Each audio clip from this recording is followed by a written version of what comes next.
Nonsense challenges to try in the finals. Challenge 10, get a cash out win without being able to sprint. This makes me feel like I'm trying to swim through mud instead of water. I'm really not trying to be the slowest fish in the sea, so I used the classic jump pad zipline wombo combo.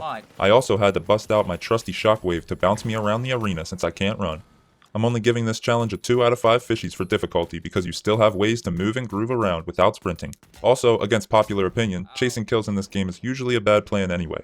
I also used the fresh Season 10 combo of crossbow and hoverpad to be able to rain down arrows from above. A fish taking over the skies is a scary sight for the enemy.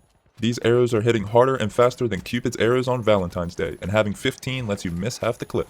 It's a lot easier when the enemies come to me instead of me trying to chase them down. He defibs the homie, so I let him have a fun little bounce before we turn him to coins.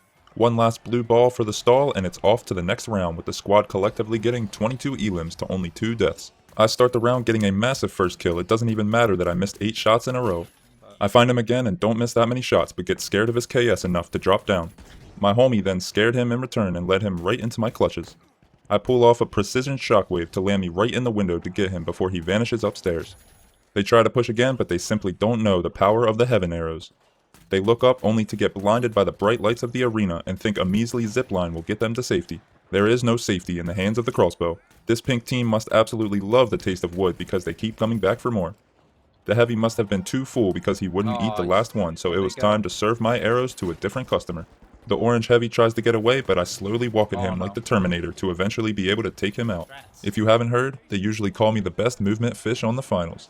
I definitely saw that the floor wasn't there. I did it on purpose. I then make a valiant effort to go and save my homies from the grips of death, but instead end up there myself. It's okay to make some mistakes since we have fat stacks from the beginning. The final round starts with me giving insane dome shots to the enemy, making him absolutely blasted.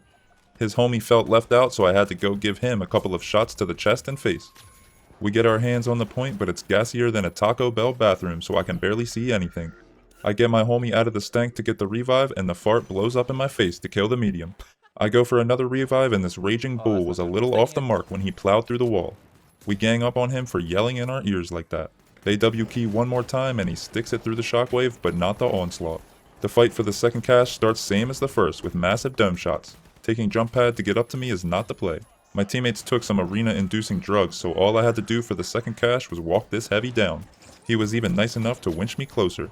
I also tried this challenge with light grapple, but couldn't pull out the dub. If you want to see me get goated wins with goated homies, then you gotta come to Twitch.